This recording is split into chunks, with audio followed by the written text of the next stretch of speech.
থলুৱা ফলমূলেৰে আচাৰ jam jelly তৈয়াৰ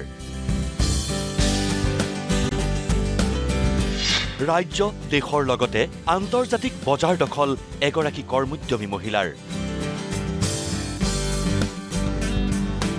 নিজৰ লগতে আন্তঃজনকো দেখুৱাইছে স্বাৱলম্বনৰ পথ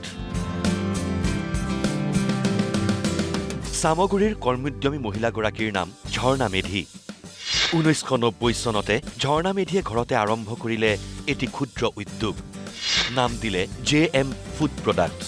য'ত তেওঁ তৈয়াৰ কৰিলে আম নেমু বগৰী জলফাই নহৰু বাঁহগাজ ভোট জলকীয়াৰ লগতে মোৱা মাছ আৰু পুঠি মাছৰ আচাৰ তেওঁ তৈয়াৰ কৰে বিভিন্ন থলুৱা ফলৰ জাম আৰু জেলি অকল সেয়াই নহয় অসমীয়া বিবিধ জলপান আৰু বিভিন্ন ফলৰ চৰ্বত সস তৈয়াৰ কৰিও বিক্ৰী কৰে ঝৰ্ণা মেধিয়ে দখল কৰিছে ৰাজ্য দেশৰ লগতে আন্তৰ্জাতিক বজাৰ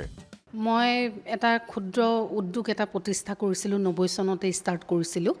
92ত মই এষ্টাব্লিছ হৈছোঁ আৰু অসমত প্ৰথম ফুড প্ৰডাক্টৰ ষ্টাৰ্টটো ময়ে কৰিছিলোঁ বিভিন্ন ধৰণৰ ফলৰ পৰা আচাৰ জাম জেলি চৰ্বত সস মানে গোটেইখিনি কৰোঁ তাৰ বাহিৰেও মানে অসমৰ আমাৰ যিখিনি মানে জলপান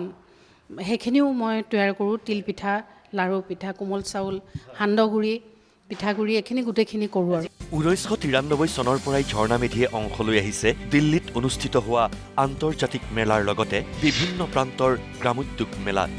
য'ত সমাদৰ লাভ কৰিছে ঝৰ্ণা মেধিৰ ক্ষুদ্ৰ উদ্যোগৰ সকলো সামগ্ৰীয়ে 93 পৰা মই কণ্টিনিউ ইণ্টাৰনেশ্যনেল ট্ৰেড ফেয়াৰবিলাক কৰিছোঁ আৰু তেতিয়া বিভাগীয়ভাৱেও মানে তেতিয়া মোকে আগবঢ়াই দিছিলে কেলে তেতিয়া কোনো প্ৰথম নাছিলে তাৰপিছত সেইটো কাৰণে মই ইণ্টাৰনেশ্যনেল ট্ৰেড ফেয়াৰবিলাক মই মানে বাহিৰত দিল্লী হওক তাতে মানে কি আৰু আমাৰ অসমৰ যিখিনি থলুৱা বস্তু গোটেই বস্তুখিনি আমাৰ তাতে মানে বহুত হেৰি হয় মানে বহুত মানে মানুহ আগ্ৰহী হয় যিহেতু বাঁহৰ গাজ ভোট জলকীয়া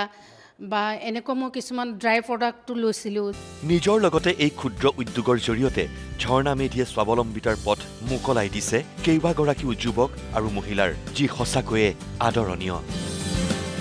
কেমেৰা পাৰ্চন প্ৰিন্সৰ সৈতে সামগুৰিৰ পৰা শ্যামেন্দ্ৰ বৈৰাগী নিউজ লাইভ